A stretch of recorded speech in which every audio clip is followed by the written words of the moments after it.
আমি ধর্মের বইটাই পড়িনি, কিন্তু আমি ধর্মের কিছু বইটাই অত পড়ি না। আর কোরআন টোরআন সব জানি, পড়ি না। আমি মনে করছি যে ধর্ম একটা ফিলিংস, রাতে শুয়ে শুয়ে ভাবলেই প্রত্যেকটা উত্তর দেওয়া যায়। এই জন্য বিরাট ধর্মগ্রন্থ পড়তে হয় না, বেশি পড়তে গেলেই সমস্যা আছে। আমি কোনো ধর্মগ্রন্থ বেশি কিছু পড়িনি। তো হাদিস কোরআন কি হাদিস কোরআন পড়েছি নাকি? কিন্তু আমি তো জানি যে মেন যে উপলব্ধি সেটাই অ্যাকচুয়াল ধর্ম।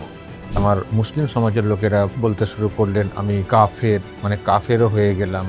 এখন আমার ভাইজানেরা মুসলিম, যারা আমাকে একটা সময় কাফের, আমি মুসলিম বিরোধী ইত্যাদি বলতেন, এখন তারাও ভাইজান বলে ডাকেন, সালাম দেন। আমাকে যতজন খিস্তি দিয়েছেন ফোনেতে, তার ম্যাক্সিমাম হচ্ছে মুসলিম কমিউনিটির। কিন্তু আমার কথার মাধ্যমে, ভিডিওর মাধ্যমে মানুষ যেন কোথাও একটা জাজ করে নিয়েছেন অনেকে যে আমি সৎ লোক। শফিকুলদার নাম আসলেই একটা ওয়ার্ড ভীষণভাবে আসে যে মুসলিম বিরোধী। এটা কি সত্যি? মদ্যপান করেই জুম্মার নামাজ পড়তে যান, এরকমও লোক আছেন, তারা আমাকে মুসলিম বিরোধী বলে। তো আমি আমি ধর্ম সম্পর্কে কখনোই খারাপ কথা বলি না। আমি নামাজ পড়ি। আমাদের বাড়ির পাশে আমি নিজে আমাদের পাড়া থেকে উদ্যোগ নিয়ে একটা নতুন মসজিদ করেছি। আজকে এই মুহূর্তে দাঁড়িয়ে আমার টাকা পয়সার কথা ভাবতে হয় না। আমাকে অনেক মানুষ অনেক অফার করেন, আমি সেগুলো ফিরিয়ে দিই। ফলে আমার অতিরিক্ত লোভ নেই। আমার একটা বাড়ি দরকার ছিল, বাড়ি করেছি। আমি যদি অন্যদের মতো হতাম না, যে ওই যে লোভ, টাকা নেব, আমার টাকার শেষ থাকতো না। পুলিশ যখন কেস দেয় আমরা চুপ করি না, আমরা পুলিশের বিরুদ্ধে আরও বেশি বেশি করে খবর করি। এটা আমার সারা জীবনের অভ্যেস, যে আমাকে যদি কেউ আঘাত করো আমি কিন্তু তোমার 20 দাঁতটা ভেঙে দেবো, আমি থামবো না। একটা সময় ওরা ঠিক করলো যে আমাকে শেষ করে দেবে। তো আমাকে নানানভাবে নানান সব অপরাধ কাজকর্মের সব লিঙ্ক খোঁজার চেষ্টা করলো। আমাকে জঙ্গি বানিয়ে দিয়ে অনেক দিন ধরে রাখার চেষ্টা হচ্ছিল। ওরা আমাকে কোনো একটা ড্রাগ বা গাঁজা কেসে ফাঁসানোর চেষ্টা করেছিল। ওরা একটা প্যাকেট ফেলছে আমার দরজাটা ভেঙে একটা দিয়ে। ওরা পরে বুঝতে পেরে যে যা হার্ড ডিস্ক তো নিয়ে চলে এসেছে, কিন্তু ইউটিউবে তো রয়ে গেছে, মানুষ তো দেখে ফেলেছেন। ওরা কিন্তু ওই কেসটা আর দিল না, যে একটা কিছু প্যাকেট ফেলছিল আমার ঘরের দিয়ে। তবে আমার মনে একটা ছিল যে আমি জেল থেকে বেরোবো, বেরিয়ে আমি কিন্তু ফের শুরু করবো, আমি কিন্তু চুপ থাকবো না। আমি জেলে যখন হাঁটতাম 4টের পরে, একটু ছাড়তো আর কি হাঁটাচলা করার জন্যে, তখন আমি দাঁতে দাঁত চেপে জোরে জোরে হাঁটতাম আর সংকল্প নিতাম যে আমি একবার শুধু ছাড়া পাই। আমি একটা পরিবর্তনের ব্যাপারে প্রকাশ্যে বলে দিয়েছিলাম যে আমিও চাই, আমি ইউটিউবার সাংবাদিক হতে পারি, কিন্তু আমিও চাই এই সরকারটার পরিবর্তন হোক। জেল খুব কঠিন জায়গা গো। অনেকে মনে করেন না যে ওই তো 2 দিন পর 7 দিন পর বেরিয়ে চলে এলে। জেল কিন্তু খুব কঠিন জায়গা। আমরা তো এই সরকার যেটা এসছে, পুলিশ মন্ত্রী যিনি হয়েছেন মুখ্যমন্ত্রী, আমরা তো তার কাছে এটাই দাবি করি যে কোনো মানুষ যেন ফলস কেসে, মিথ্যা কেসে না ভোগেন, আর যাদের পুলিশি সহায়তা প্রয়োজন তারা যেন বঞ্চিত না হন।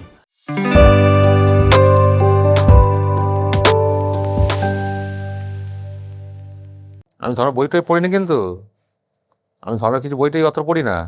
আর কোরআন টোরআন সব জানি, পড়ি না। আমি মনে করছি যে ধর্ম একটা ফিলিংস, রাতে শুয়ে শুয়ে ভাবলেই প্রত্যেকটা উত্তর দেওয়া যায়। এই জন্য বিরাট ধর্মগ্রন্থ পড়তে হয় না, বেশি পড়তে গেলেই সমস্যা আছে। আমি কোনো ধর্মগ্রন্থ বেশি কিছু পড়িনি। তো হাদিস কোরআন পড়েছি নাকি? কিন্তু আমি তো জানি যে মেন যে উপলব্ধি সেটাই অ্যাকচুয়াল ধর্ম। শফিকুলদার নাম শুনলেই কেউ সমর্থন করেন, প্রচুর মানুষ আছেন সমর্থন করেন, আর অনেকে আছেন সমালোচনা করেন। এই বিষয়টাকে প্রথম এই সমালোচনা বিষয়টা কিভাবে অ্যাকসেপ্ট করেন? আমি যখন একটু অন্যভাবে কাজ করা শুরু করলাম, শাসকের বিষয়গুলোকে, তৎকালীন শাসকের বিষয়গুলোকে খুব কড়াভাবে দেখানোর চেষ্টা করলাম, তখন থেকেই সমালোচনা শুরু হয়ে গেল আমার বিরুদ্ধে।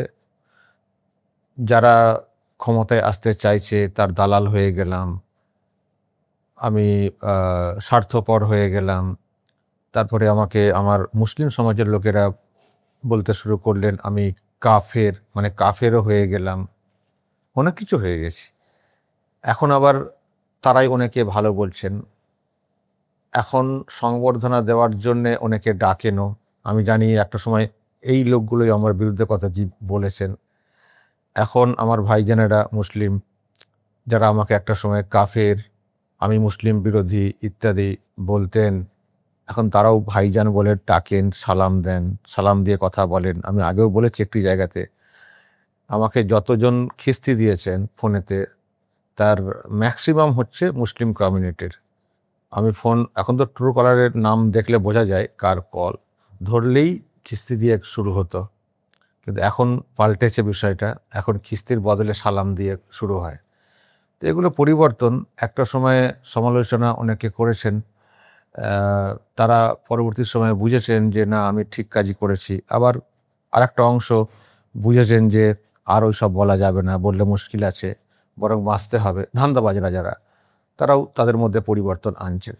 ফলে সমালোচনা, তির্যক সমালোচনা এগুলো হয়েছে, সহ্য করতে হয়েছে, কিন্তু এখন এই মুহূর্তে সেটা একটু কমেছে। এখন মানুষ প্রশংসা করছেন, যারা করছিলেন তারাও নিজেকে বদল করে তারাও প্রশংসা করছেন।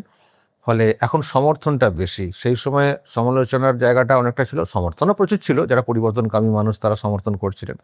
এখন এখন সমালোচনা করার লোক খুব কম পাচ্ছি, আবার আগামী দিনে হয়তো বাড়তে পারে। তো এই আর কি, সব মিলিয়ে চলছে, ভালো আছি এটুকু বলতে পারি। আর সবসময় চেষ্টা যেটা করি যে টাকা পয়সাটা বড় কথা না, বড় মানুষ হওয়াটা বড় কথা। তো সেইটা মাথায় রেখে চলার চেষ্টা করি, যাতে কোনো দাগ না লেগে যায়। চুরি, দুর্নীতি, নানান বিষয়, এখন সব লোভ সামনে এসছে। আগে তো শিক্ষিত মানুষরা চোর হবেন এটা তো আমরা ভাবতে পারতাম না। এখন শিক্ষিত মানুষরা অশিক্ষিত চোরের থেকে বড় চোর, ডাকাত হয়ে গেছেন, ধরপাকড়ে চলছে। ফলে একটা লোভ হয়ে গেছে না, আগে শিক্ষিত লোক মানে এরকম ভাবতাম না। তো এখন প্রচুর দুর্নীতির হাতছানি আছে, সেই সবের দিক থেকে নিজেকে বাঁচিয়ে রেখে এগিয়ে যাওয়াটা সব থেকে বড় চ্যালেঞ্জের। তো সেটা করার চেষ্টা করি। মানুষজন ভালোবাসেন, আমার সঙ্গে খুব কম মানুষের সাক্ষাৎ হয়, আমি বাইরে বের হয় না, কিন্তু আমার কথার মাধ্যমে, ভিডিওর মাধ্যমে মানুষ যেন কোথাও একটা জাজ করে নিয়েছেন অনেকে যে আমি সৎ লোক। তো আমি ভাবি যে আমাকে তো সামনাসামনি কেউ দেখছেনই না, তারা ভাবছেন কি করে, আমার মধ্যে তো একটা গোপন কিছু থাকতে পারে। তো সেটা পরে যারা মেশেন তারা জানে না কতটা সেখান থেকে বুঝতে পারেন বা সত্যি আমি ওটা কি না। কিন্তু আমি সবসময় চেষ্টা করি যে কঠিন সংগ্রামের মধ্যে দিয়ে আমি এসছি, আমি যেন আমার ওই জায়গাটা ধরে রাখতে পারি। আমার সংসার, আমার 2 ছেলে মেয়ে, আমার ওয়াইফ, আমরা চেষ্টা করি যে আমরা এই ছোট্ট একটা পৃথিবী, বাবা মাও থাকেন, বাবা মা গ্রামের বাড়িতে থাকেন, আমি একটা আরামবাগ শহরে বাড়ি করেছি। ওনাদের আবার একটা অদ্ভুত, এখানে সব আছে কিন্তু গ্রাম ছেড়ে আসবেন না, মানাতে পারিনি। হয়তো কেউ কেউ বলবেন বাবা মাকে ছেড়ে দিয়ে নিজের আলাদা জায়গায়, বাধ্য, একটু খোঁজ নিয়ে দেখবেন কত চেষ্টা করেছি আনার জন্যে। আসবেন নিশ্চয়, এখন তারা নাটক আছেন, নিজেরা করতে পারছেন, গ্রামের আরও কাকা সবাই আছেন, তো যা হয় এক গ্রামে। তো এখন আমরা মনে করি যে আমরা একটা ছোট্ট পৃথিবী, আমি, আমার 2 ছেলে মেয়ে, স্বামী স্ত্রী, আমরা তৈরি করছি। আমি মাঝে মধ্যে আমার মেয়ে 9-এ পড়ে, ছেলে 5-এ পড়ে। তো আমরা খুব গল্প করি মাঝে মধ্যে। তো বলি যে আমরা 4 জন একটা পৃথিবী, আমরা জাস্ট এটাকে এগিয়ে নিয়ে যাব। আমরা এমন কিছু বিতর্কের মধ্যে পড়ে যাব না যে আমাদের সব ওই ডাইভার্টেড হয়ে যাব, বিষয়টা অন্যদিকে চলে যাব। তো এই যে একটা মানে নতুন কিছু একটা করবো, সবার মধ্যে একটা ইচ্ছা আছে। তো এটাকে সামনে রেখে আমরা এগিয়ে যাওয়ার চেষ্টা করছি। এখন যতটুকু করছি, কিন্তু আমাদের আরও অনেক কিছু স্বপ্ন আছে, সেটা পরে পরে জানতে পারবেন। তো মেন হচ্ছে লক্ষ্যকে স্থির রেখে এগোনোর চেষ্টা হলে আমার মনে হয় যে কোনো মানুষ যে কোনো পরিস্থিতি থেকে এগোতে পারেন। আমার কঠিন সময় গেছে, শুধু পুলিশ কেস ইত্যাদি ওইগুলো না, আমি আবার বলছি টাকা পয়সার ব্যাপারে খুব কঠিন সংকট গেছে, কিন্তু সেগুলোকে কাটিয়ে নিজের জায়গা এবং সততা ঠিক রেখে এগোনোর চেষ্টা করেছি। আজকে এই মুহূর্তে দাঁড়িয়ে আমার টাকা পয়সার কথা ভাবতে হয় না। আর আমার বস যিনি ছিলেন, অভিজিৎ দাশগুপ্ত, যার হাতে খড়ি, আমি 21 বছর বয়স থেকে তো মিডিয়াতে আছি। মানে আমার তখনও রেজাল্ট আউট হয়নি গ্র্যাজুয়েশনের, আমি যখন বিএসসি পাস করি 3rd ইয়ার, তখন আমার রেজাল্ট আউট হয়নি, তখন থেকে আমি মিডিয়াতে আছি। তো সেখান থেকে মিডিয়াতে কাজ করে এসছি। তো আমার বস অভিজিৎ দাশগুপ্ত কলকাতায় থাকেন এখনও, বয়স্ক মানুষ, যার হাতে টেলিভিশন তৈরি হয়েছিল কার্যত বলা যায়। ডিডি যখন দূরদর্শন ছিল, ওনারাই তৈরি করেছিলেন আমাদের এখানে সব কিছু পরিকাঠামো ইত্যাদি। তো আমার হাতে করে এটা খুব ভালো মানুষের হাতে হয়েছে। তো উনি একটা কথা বলেছিলেন যে কখনো না টাকার পেছনে ছুটবে না, কখনো টাকার পেছনে ছুটবে না, তুমি নিজেকে এমন তৈরি করবে যে টাকা তোমার পেছনে ছুটবে। তো আজকের দিন আমার দাঁড়িয়ে কিন্তু সেটা মনে হচ্ছে, আমি কিন্তু টাকার পেছনে ছুটি না। আমাকে অনেক মানুষ অনেক অফার করেন, আমি সেগুলো ফিরিয়ে দিই, কারণ আমি এমনিতেই ইউটিউবে যা ইনকাম করি আমার সংসার চলে বেঁচে যায়। ফলে আমার অতিরিক্ত লোভও নেই। আমার একটা বাড়ি দরকার ছিল, বাড়ি করেছি, ছেলেমেয়েরা পড়াশোনা করছে, আর চলে যায়। কিন্তু আমি যদি অন্যদের মতো হতাম না, যে ওই যে লোভ, টাকা নেব, আমার টাকার শেষ থাকতো না। কিন্তু আমি চাই না যে টাকা আমার পেছনে বিভিন্ন দিক থেকে ছুটলেও আবার যে ছুটবে তাকেই ধরে নেব, কারণ এটা করলে আবার আরও মুশকিল আছে। ফলে নিজেকে তৈরি করতে হবে, লক্ষ্য স্থির রাখতে হবে, সততা মেনটেন করতে হবে। আমার মনে হয় না তার চলার আর কোনো সমস্যা হতে পারে। তো সেই জায়গাটা আমার মনে হয় এই মুহূর্তে দাঁড়িয়ে আমি এসছি, তো সেই হিসেবে ভালো আছি। আর আগের সরকারের আমলে আমার বাড়িতে ওই পুলিশের ধাক্কাটা খুব জোর হতো, ছেলেমেয়েরা একটা আতঙ্কে থাকতো, সেটাও এই মুহূর্তে নেই। তো সব মিলিয়ে একটা স্বস্তির পরিবেশে সুন্দর এক আকাশ এই মুহূর্তে দেখতে পাচ্ছি আমাদের বাংলাতে।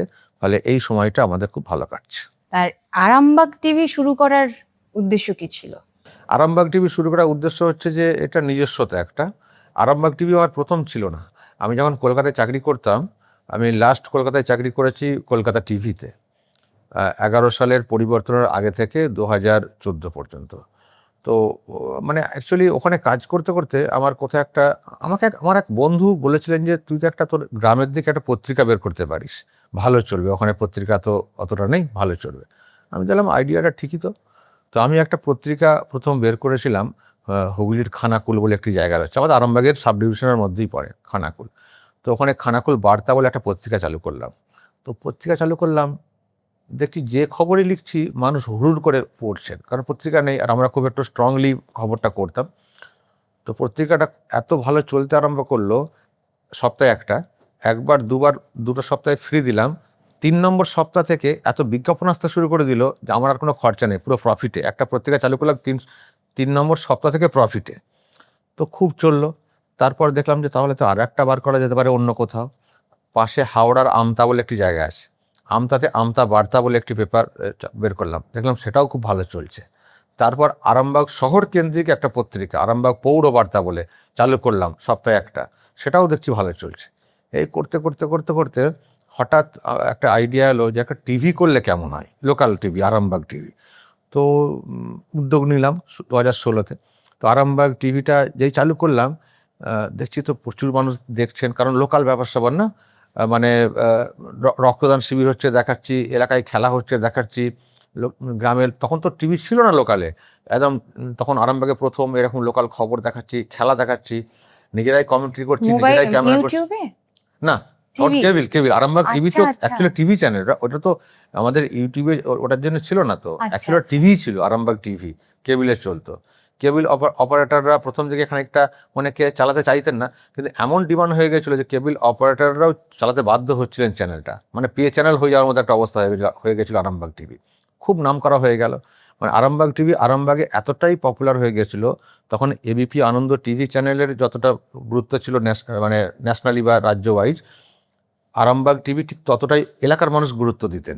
মানে ওখানকার প্রশাসন বলা হোক আর যেই হোক, মানে এবিপি এবং আরামবাগ টিভি দুটোকে সমান গুরুত্ব দিত, মানে এতটাই ডিমান্ড ছিল। কিন্তু আমরা এত বোল্ডলি খবর করতাম, করতে করতে করতে আমরা কাউকে রেয়াত করতাম না, পুলিশ শাসক যেটা মনে হতে করে দিতাম।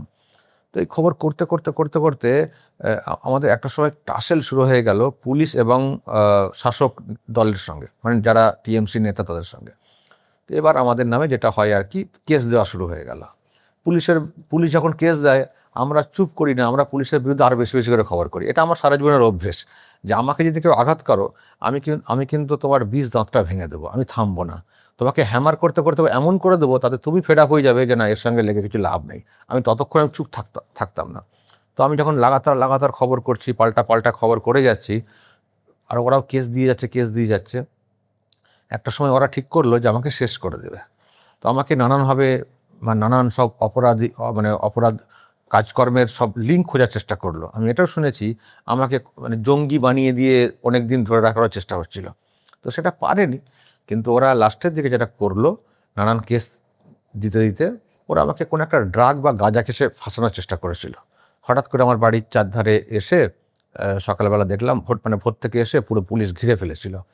পুলিশ ঘিরে ফেলে আমাকে ধরার চেষ্টা করে, সে এক লম্বা ইতিহাস। আমার ক্যামেরা ছিল, সিসিটিভি তাতে উঠে গেছিলো, তাই মানুষ দেখতে পেরেছেন। আমি জানতাম যে ওরা হার্ড ডিস্ক নিয়ে চলে যাবে, কিন্তু আমি সিসিটিভি যখন ওরা আমার দরজাগুলো ভাঙছিল, তখন আমি ওই টিভির মনিটরটা থেকে মোবাইলটাকে নিয়ে আমি সব লাইভ করে দিয়েছিলাম। আমি জানতাম যে ওরা হার্ড ডিস্ক নিয়ে চলে যেতে পারে, কিন্তু ইউটিউবে রয়ে যাবে। তো ওই যে ইউটিউবে রয়ে গেছিলো, ওরা একটা প্যাকেট ফেলছে আমার দরজাটা ভেঙে একটা দিয়ে, ওরা পরে বুঝতে পেরে যে যা হার্ড ডিস্ক তো নিয়ে চলে এসেছে, কিন্তু ইউটিউবে তো রয়ে গেছে, মানুষ তো দেখে ফেলেছেন, ওরা কিন্তু ওই কেসটা আর দিল না। যে যে একটা কিছু প্যাকেট ফেলছিল আমার ঘরের দিয়ে, আমি আবার সেটা তখন দেখিনি, আমি পরে জেল থেকে বেরিয়ে দেখেছি ভিডিও ফুটেজটা ভালো করে, আমাকে একজন বলেছিলেন।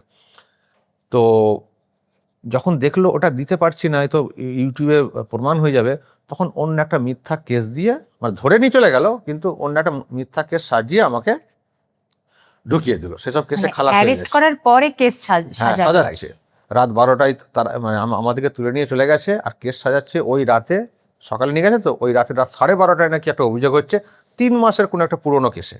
সেই কেসে আমি খালাস হয়ে যাব আশা করি, মানে সাক্ষী টাক্ষী সব হয়ে গেছে। তো এই হচ্ছে ব্যাপার। এবং তার সঙ্গে যেটা করলো ওরা, আমার আরামবাগ টিভি তখনও কিন্তু সকাল পর্যন্ত কিন্তু আরামবাগ টিভি চলছে, তো ওরা যেটা করলো, পুলিশ সমস্ত মানে জিনিসপত্র মেশিনপত্র সব নিয়ে চলে গেল। সেই যে চ্যানেলটা বন্ধ হয়ে গেল, আমাকে আমার ওয়াইফকে পর্যন্ত নিয়ে চলে গেল, বাচ্চাদেরকেও নিয়ে চলে গেছিলো, বাচ্চাদের তার কেউ ছিল না ওখানে, ওই বাড়িতে নিয়ে চলে গেছিলো। পরে আমার বাচ্চাদেরকেও আবার হোমে পাঠাচ্ছিল, মানে হোম মানে ওদেরও জেল। আমার ভাই পৌঁছে যায়, ভাই আবার গিয়ে রিকোয়েস্ট করে বাচ্চাদেরকে ছেড়িয়ে নিয়ে ওর দাদু দিদা তাদের কাছে রেখে আসে। তো সেই যে চ্যানেলটা স্টপ হয়ে গেল, আমরা জেলে চলে গেলাম। আর জেলে অনেক থাকাকালীন আরও অনেক কেসকে ট্যাগ করতে করতে করতে করতে যাচ্ছিল আমাদেরকে। আমি প্রায় 2 মাস, আমার ওয়াইফ 45 দিনের মতো, ওকে বর্ধমান জেল, আমাকে আরামবাগ জেল, দুজনের কোনো সাক্ষাৎ নেই, তখন করোনা পিরিয়ড, একেবারে যাচ্ছেতে অবস্থা। আমার থেকে আমার ওয়াইফ প্রচণ্ড কষ্ট পেয়েছে। আমি তো আরামবাগ জেলে ছিলাম, তাও আমি একটু যোগাযোগ রাখতে পারতাম, আমার কেসের মুভমেন্ট কী হচ্ছে, মামলা কী হচ্ছে। আর ও ছিল বর্ধমান জেলে, ও কারোর সঙ্গে কোনো যোগাযোগ রাখতে পারতো না, আর কেউ দেখতে গেলে দেখতেও দেওয়া হতো না, তখন করোনার কারণ দেখিয়ে দেখতে দেওয়া হতো না। তো খুব কঠিন পরিস্থিতি ছিল। ও তো পরে বলে জেল থেকে যে আমি তো ভাবতে পারিনি যে আমি বেঁচে ফিরবো, কখনো মনে হয়েছিল যে আমি মারা যাব। আর ছোট বাচ্চা তখন, ছেলেটা খুব ছোট, মাকে ছাড়া শুতোই না, তো ওকে ছেড়ে অতদিন থাকাটা খুব কষ্টের। তো হলো ওই অবস্থা। তো চ্যানেল থেকে যখন আমরা এবার জেল থেকে বেরোলাম, তবে আমার মনে একটা ছিল যে আমি জেল থেকে বেরোবো, বেরিয়ে আমি কিন্তু ফের শুরু করবো, আমি কিন্তু চুপ থাকবো না। আমি জেলে যখন হাঁটতাম 4টের পরে, অনেক একটু ছাড়তো আর কি হাঁটাচলা করার জন্যে, তখন আমি দাঁতে দাঁত চেপে জোরে জোরে হাঁটতাম আর সংকল্প নিতাম যে আমি একবার শুধু ছাড়া পাই। তো আমার থেকে আমার ওয়াইফের জন্য বেশি কষ্ট হতো, কারণ ও কী করছে যায় না। আমি ভাবলাম যে আমাকে যতদিন রাখবে রাখুক গে, কিন্তু ওকে কেন ধরতে গেল। তো ও আমার থেকে 1 সপ্তাহ আগে রিলিজ হয়ে গেছিলো। তারপরে আমার খানিকটা স্বস্তি ফিরেছিল যে এবার রাখো, আমাকে কতদিন রাখতে পারো, ছাড়া আমি পাবোই, আর ছাড়া পেলে আমি দেখবো আমি কি করি, তোমাদের উৎখাত করে ছাড়বো। সংকল্প মানে এই যে পরিবর্তনের যে ব্যাপারটা না, আমি একটা পরিবর্তনের ব্যাপারে প্রকাশ্যে বলে দিয়েছিলাম যে আমিও চাই, আমি ইউটিউবার সাংবাদিক হতে পারি, কিন্তু আমিও চাই এই সরকারটার পরিবর্তন হোক। অ্যাকচুয়ালি ওই সংকল্পটা আমি ওই জেলে বসে নিয়েছিলাম যে একে উৎখাত করেই ছাড়তে হবে। তো আমি যখন জেল থেকে বেরোলাম, দেখলাম সব অন্ধকার বলতে চ্যানেল তো আর কিছু চালু করা যাবে না, অত মেশিনপত্র কোত্থেকে কিনবো, পয়সা করি তখন নেই, সব কিছুই নেই তখন ইউটিউবে আবার ইনকাম এইসব ছিলও না, আর ইউটিউবে ইনকাম হয় আমি জানতামও না। মানে ছাড়তাম ভিডিও, আমার অত কোনো আইডিয়া ছিল না, আমি তো এমনিতে অতটা তো টেকনিক্যালি বুঝতাম না, এখন বুঝে গেছি অনেকটা। তো ওই যে বেরিয়ে আমি যে শুরু করলাম, আমার অ্যাকাউন্ট ইউটিউবে ছিল, আপলোড আমি করতাম। তো ওই যে ইউটিউবে বেরিয়ে বলতে শুরু করলাম, দেখলাম প্রচুর মানুষ আরও দেখতে শুরু করলেন, অনেকের মানুষের কৌতূহল ছিল, সেই সময়টা মানুষ নজর রেখেছিলেন, রাজ্যপাল যেহেতু টুইট করেছিলেন সেই সময়। তখন ঠিক করলাম যে আর চ্যানেল খুলবো না, কারণ চ্যানেল খুলতে গেলে অফিস চালাতে হবে, অফিস মানে একটা মানে শাটার ডাউন একটা বিজনেস, একটা অফিস থাকবে, 5টা লোক মানে রাখতে হবে, তারপরে কেবিলে তার পেতে লাইন করা, লাইন কেটে দেবে, এরকম আগেও করেছে। বলে ওসব ঝামেলা করার দরকার নেই, বরং ইউটিউবে থাকি, আমি পৃথিবীর যে কোনো প্রান্ত থেকে চালাতে পারবো। তো তারপর থেকে আমি ইউটিউবার হয়ে গেলাম। সেই যে ইউটিউবার হয়ে গেছি, ইউটিউবে থেকে গেছি, মানুষ দেখতে শুরু করেছেন। ছিল আরামবাগ টিভি, লোকাল একটা টিভি চ্যানেল, কিন্তু এখন বিশ্বের বাঙালি মানুষ দেখেন। এই হচ্ছে ব্যাপার, লম্বা জার্নি। আপনার স্ত্রীকে কেন অ্যারেস্ট করেছিল? স্ত্রীকে অ্যারেস্টের দুটো ব্যাপার আছে। আসলে আমার স্ত্রী কথা বলতে শুরু করে দিয়েছিল যখন আমাকে পুলিশ খুঁজছে। আমি হয়তো কোথাও একটু গা ঢাকা দিচ্ছি, হাইকোর্টে গেছি বলে, মানে আইনের জায়গাটা গেছি বলে, এমন তো কৌশল তো করতে হয় না। চলে গেল একটা ওয়ারেন্ট নিয়ে, সার্চ ওয়ারেন্ট, বাড়িতে ঢুকবো, সার্চ করবো, আরে কোত্থেকে ওয়ারেন্ট পেয়ে গেলে রাতের বেলা। কিন্তু ওরা করতো, ওরা যা খুশি করে ব্যবহার করতো। তো অনেক সময় হয়েছে কি, আমি সামনে আসতাম না, পুলিশ নোটিশ দিতে গেলে আমার ওয়াইফ নোটিশ নিত, আর কিছু বলার হলে মিডিয়ার সামনে আমার ওয়াইফ বলতো। একবার আমাকে খুব মানে ধরে ফেলবে এরকম একটা অবস্থা, তো মিডিয়াতে খবর হয়ে গেছিলো। তো এবিপি আনন্দ টিভি চ্যানেল একটা শো করতে চেয়েছিল আমাকে নিয়ে, ঘণ্টাখানেক সঙ্গে সুমনদা। তো বাড়িতে গিয়ে ইন্টারভিউ করতে যাওয়া, সেখানে আমার ওয়াইফ কথা বলেছিল, অনেক কথা বলেছিল। তো পুলিশ মনে করছিল এ তো ওয়াইফকে বাইরে রাখলে তো মুশকিল আছে, আমাকে ধরে ফেলবে, কিন্তু ওয়াইফ তো বাজার মাত করে দিতে পারে বলে টলে, তো ওকেও ধরে নিতে হবে, কাউকে কথা বলার কোনো জায়গা দেবো না। ওদের ধারণা ছিল যে আমরা পুরোপুরি জব্দ করে দেব। এটা একটা। আর একটা হচ্ছে, এই যে পত্রিকা ছিল, এই পত্রিকাগুলো মানে আমার ওয়াইফের নামের ছিল, আরে নাই, মানে ওর পত্রিকা ছিল, আর আমি টিভি চ্যানেলটা আমরা চালাতাম, পত্রিকাটা ওর এতে ছিল। কিন্তু অ্যাকচুয়ালি যত ওদের ব্যাপার ছিল আরামবাগ টিভিকে নিয়ে, কিন্তু ওয়াইফকে ধরতে হবে, সেই জন্য পত্রিকার নামটা করে অমক তমক করে পত্রিকার খবরটা ওর জড়িয়ে টড়িয়ে দিয়ে, মানে কোনো একটা কারণ দেখাতে হবে, তো সেই জন্য ওকেও ধরে ফেলেছিল। মানে কারণটা ছিল শাসকের বিরুদ্ধে কথা বলা, পুলিশের বিরুদ্ধে কথা বলা, একদম। এটা ছাড়া আর কোনো কারণ ছিল না। কারণ ছিল না। কতদিন জেলে ছিলেন আপনি? ওই তো আমি প্রায় 2 মাস, ও আমার থেকে 1 সপ্তাহ কম। আমার ওই টাইমে বাচ্চারা কোথায় ছিল? ওই যে দাদু দিদার কাছে ছিল, খুব কষ্টের। এবং আমি ওই বাড়ি প্রথম জেলে না, ওর আগে একবার জেলে গেছি, সেবার ছিল 11 দিন। সেটা ছিল অ্যাটেম্প টু রেপ কেস। সেটা হচ্ছে 18 সালে, এটা হচ্ছে 20 সাল। সেটাও মারাত্মক করেছিল, মানে আমার অফিস থানার সামনেই, ঢিলছোড়া দূরত্বে কার্যত, আমার নামে একটা মিথ্যা কেস সাজিয়ে আমাকে পাওয়া যায়নি বলে আমাকে ফেরার দেখিয়ে দিয়েছিল। ফেরার দেখিয়ে এমন কেসটা ভারী করে দিয়েছিল, মানে আমাকে কাস্টডি ট্রায়ালে ফেলে দিয়েছিল, মানে ফেলে দিতে চেয়েছিল, যতক্ষণ না খালাস হয়তো তুমি হবে, কিন্তু বিচার যতক্ষণ না শেষ হচ্ছে তোমাকে জেল থেকে বের হতে দেবো না, মানে এই টাইপের চেষ্টা করা হয়েছিল। যাই হোক, সৌভাগ্য ছিল ততদিন আটকে রাখতে পারেনি। আমার বেলটা, ওই রকম ভারী কেস সাজানোর পরেও কিন্তু আমার বেলটা হয়ে গেছিলো, সেই কেসও কিন্তু আমি খালাস হয়ে গেছি। তো এই হচ্ছে, শাসকের বিরুদ্ধে বললে এইসব করে। তখন আমাকে একাকে দিয়েছিল, ওয়াইফ তার বাইরে ছিল, কিন্তু এবার ওয়াইফ আর আমাকে একসঙ্গে দিয়ে দিয়েছিল। তো বাচ্চাদের খুব কঠিন দিন গেছে। ওই টাইমটাতে জেলের মধ্যে কেমন কেটেছে? জেল খুব কঠিন জায়গা গো। অনেকে মনে করেন না যে ওই তো 2 দিন পর 7 দিন পর বেরিয়ে চলে এলে, জেল কিন্তু খুব কঠিন জায়গা। জেলে একটা দিন 1 মাস মনে হবে, সময় কিছুতেই কাটতে চায় না। জেলে একটানা ঘুমও হতে চায় না। জেলে আমি জানি না কার কেমন কি ঘুম হয়, আমার তো হয় না। যারা ধরুন অনেক দিন ধরে আছেন, সাজাপ্রাপ্ত, তাদের হয়তো ঘুম হবে। যাদের মনে প্রশ্ন কখন ছাড়া হবে, কবে বেল হবে, তারা সব থেকে বেশি কষ্টে থাকেন, কুড়ে খায় ওই প্রশ্নটা, যে কবে ছাড়া হবে। তো জেলে ওই কিছুক্ষণ করে ঘুম হতো, আবার ঘুম ভেঙে যেত। আর এবারে সব থেকে বেশি কষ্ট হয়েছিল আমার ওয়াইফের জন্যে। ফলে জেল যাত্রা খুব কঠিন, খুবই। আমি ওখানে বসে ভাবতাম, এই যে পুলিশ যাকে তাকে মিথ্যা কেস দিয়ে জেলে ঢুকিয়ে দেয়, এটা পুলিশদের না বোঝা উচিত যে জেল কতটা কঠিন। তো আমি একটা বলেছিলাম একবার, যে পুলিশদেরকেও একবার করে না জেলে 1 মাস করে রাখা উচিত, তো তারা ফিল করবেন। দেখুন, জেনুইন কোনো কিছু হলো তাকে রাখা হলো, ঠিক আছে, কিন্তু মিথ্যা কেস দিয়ে মানুষকে জব্দ করার জন্য করা, এটা ঠিক না। তো পুলিশ তো ইচ্ছেমতো ভারী ধারা দিয়ে জেলবন্দি করে রাখে, তো পুলিশদের বোঝা উচিত যে মানুষের কি কষ্ট, তো এটা হওয়া উচিত। জেল যাত্রা খুব কঠিন। আমি কাঁদতাম। আমার এই দ্বিতীয়বার যে জেলটা, সেই জেলের মধ্যে আমার ঈদ কেটেছে। ঈদ মানে জীবনে কখনো ছেলে মেয়েদেরকে ছেড়ে ঈদ কাটেনি, আমারও কেটেছে, আমার ওয়াইফেরও কেটেছে। তো ঈদের দিনটা খুব মনে পড়ছিল, খুব কষ্ট হচ্ছিল, সকাল থেকে খুব কষ্ট হচ্ছিল। আমি একা না, অনেক মানুষই কাঁদলে আবার যারা একটু ভালো থাকেন তারাও একটু পাশে এসে বোঝান, সেরকম লোকও আছেন, আমরা অনেককে বুঝিয়েছি। ওখানে শুধু আমাদের না, আমাদের থেকেও অনেক মানুষের অনেক যন্ত্রণায় থাকতে দেখেছি, যাদের আমাদের তাও তো বাইরের লোক বলার ছিল, তারা তো অনেকে আওয়াজ টাওয়াজ তুলেছে বা তুলেছেন, কিন্তু অনেক মানুষ তো আছেন যার উকিল দেওয়ারও ক্ষমতা নেই, আমরা সেটাও শুনেছি। আর ওই আমলে না ম্যাক্সিমাম মানুষ ফেক কেসে জেলবন্দি হতেন। তাহলে খুব জেল যাত্রা খুব কঠিন, আমারও খুব কঠিন সময় কেটেছে। সেসব মনে করলে কষ্ট তো মানে মনে পড়ে আর কি বিষয়গুলো। পুলিশের যে ভূমিকা, ফলস কেস দেওয়া আর সঠিক অপরাধীর বিরুদ্ধে কেস না নেওয়া, এটা দেখেছেন তো। এবং আপনি যেহেতু এই মিডিয়ার মধ্যে আছেন, আপনার কাছে এরকম খবর নিশ্চয়ই আসে, এটা নিয়ে আপনার মতামত কি?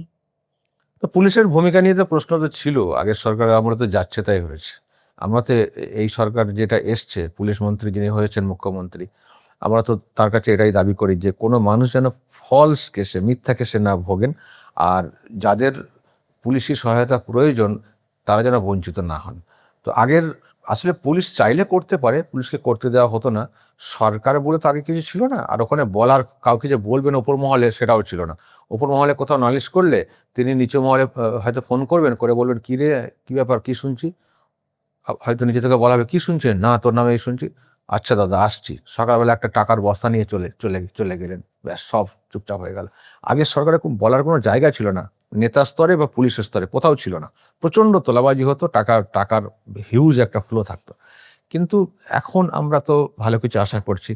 এই যে বারুইপুরে যে ঘটনা ঘটেছে, ওখানেও যে পুলিশের ভূমিকা, কালকে হয়তো শুনবেন আপনি, মুখ্যমন্ত্রী বলেছেন যে যারা ভাঙচুর করেছে, দাঙ্গাবাজি করেছে, তাদের কাউকে রেয়াত দেওয়া হবে না।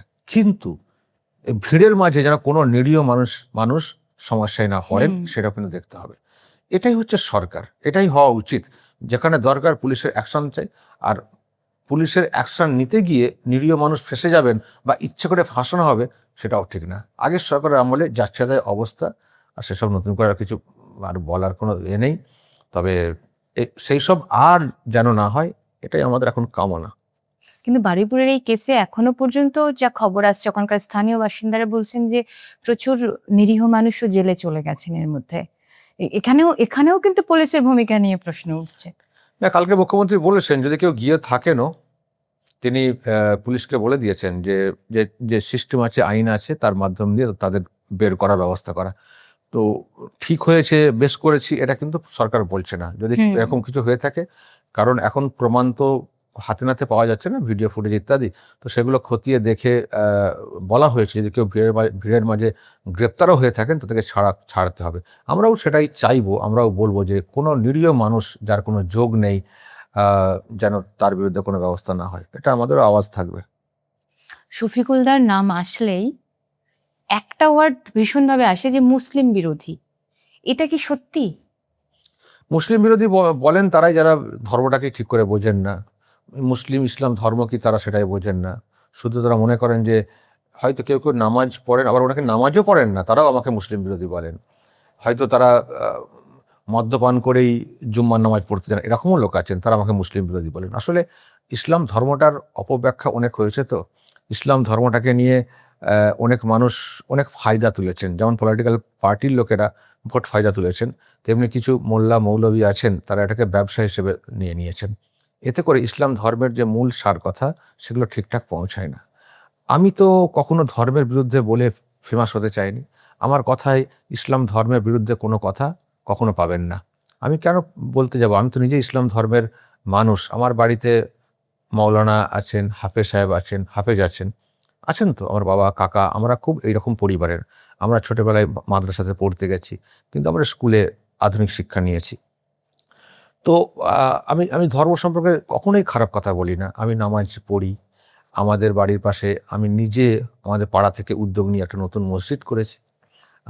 আমি গতকালকে হিন্দু রাষ্ট্র অধিবেশনে গেছিলাম, আমাকে আমন্ত্রণ করা হয়েছিল। আমাকে সেখানে বক্তব্য রাখতে বলা হয়। আমি সেখানেও দাঁড়িয়ে বলেছি আমি নামাজ পড়ি, আমরা একটা মসজিদ তৈরি করেছি। আমাকে কি আপনারা খারাপ ভাববেন? আমাকে যারা ওখানে ছিলেন, আমি আরও অনেক কথা বলেছি, সবাই আমাকে করতালি দিয়ে আমার যে নিষ্ঠা বা আমার যে অবস্থান, আমার যে মানসিকতা, তার প্রশংসা করেছেন। কি করে হলো?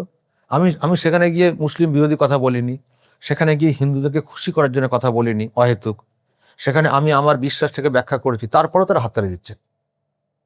আমি বলি ধর্মটা একরকম, কিন্তু ধর্মটার ব্যবহার অন্যরকমভাবে হচ্ছে আর একটা অংশের দ্বারা, যারা ওনাদের মতো করে ব্যবহার করছেন বিকৃতভাবে, আমি সেটা মানতে পারি না।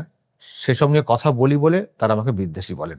আর একটা কারণে বিদ্বেষী বলা হয়, বিরোধী বলা হয়, সেটা হচ্ছে যে ওনারা চেয়েছিলেন যে টিএমসি ক্ষমতায় আসুক। অ্যাকচুয়ালি তারা সব টিএমসির দালাল আর কি। তো আমি যেহেতু টিএমসির বিরুদ্ধে কথা বলেছি, এখন টিএমসির বিরুদ্ধে মানে এখানে বিজেপি। আমি বিজেপির জন্য বলিনি, কিন্তু আমি বলি যে টিএমসির বিরুদ্ধে পরিবর্তনের জন্য। তো বিজেপির সামনে ছিল, আমার কথা বিজেপির কথা অনেক ক্ষেত্রে মিলে গেছে পরিবর্তনের জন্য। তো বিজেপিকে ওনারা এখন ভাবেন বিজেপি দলটা তো মুসলিম বিদ্বেষী, বিজেপি হাই রাম মন্দির করেছে, অমুক তমক বলে নানান সব অপব্যাখ্যা করা হয়। তো ফলে তার মানে আমি তো বিজেপি সাপোর্ট করছি, যারা মুসলিম বিরোধী তার মানে আমি মুসলিম বিরোধী, মানে এইভাবে ওরা ইকুয়েশনটা তৈরি করে। কিন্তু আমি জানি আমি কি, আমি ধর্মকে নিয়ে মাতামাতি করতে চাই না। আমার ধর্মীয় বিশ্বাস আমার অন্তরে থাকবে, আমি আমার আল্লাহকে আমি আমার মতো করে ডাকবো, আমি কখনো বলবো না ওই জায়গাতে আমি নামাজ পড়বো, নাহলে কিন্তু আমি দেখে ফেলবো, কেটে ফেলবো, তলোয়ারটা নিয়ে এসো তো দেখি, জিহাদ করে ফেলবো। আমি এসব নেই। আমি মনে করি ধর্ম অন্তরের ব্যাপার, আর আমার বড় ধর্ম মানব ধর্ম। আমার দেশ, আমার ভারত, আমাকে এই দেশকে এগিয়ে নিয়ে যেতে হবে। সেখানে সব ধর্মের মানুষ ধর্মীয় আধ্যাত্মিক বিশ্বাস যেটা, সেটাকে দূরে রেখে ভারত আমার দেশ, আমাকে সঠিক পথে চলতে হবে, সেই ধর্মকে অবলম্বন করে এগোবেন। আমি আখিরাতে যাব না, এই মানে জাহান্নামে যাব না জান্নাতে যাব, সেটা আমার মৃত্যুর পরে। সেটার জন্য আমাকে তো পাঁচজনকে দেখিয়ে মানে করতে হবে না, সেটা আমি বাড়ির এক কোণেও করতে পারি। কিন্তু সেটাকে মেন করে আমার মেন ফোকাস আমি আমি নষ্ট করে ফেলবো, এর জন্য কিন্তু আমাকে পাঠাননি আল্লাহ যে তুমি যাও শুধু ধর্ম নিয়ে পড়ে থাকো। তুমি পৃথিবীতে গেছো, তুমি পৃথিবীকে চেনো, ইসলাম ধর্মে পরিষ্কার বলা আছে তুমি শিখো, তুমি শিখো, তুমি শিখো, তুমি জ্ঞান অর্জন করো।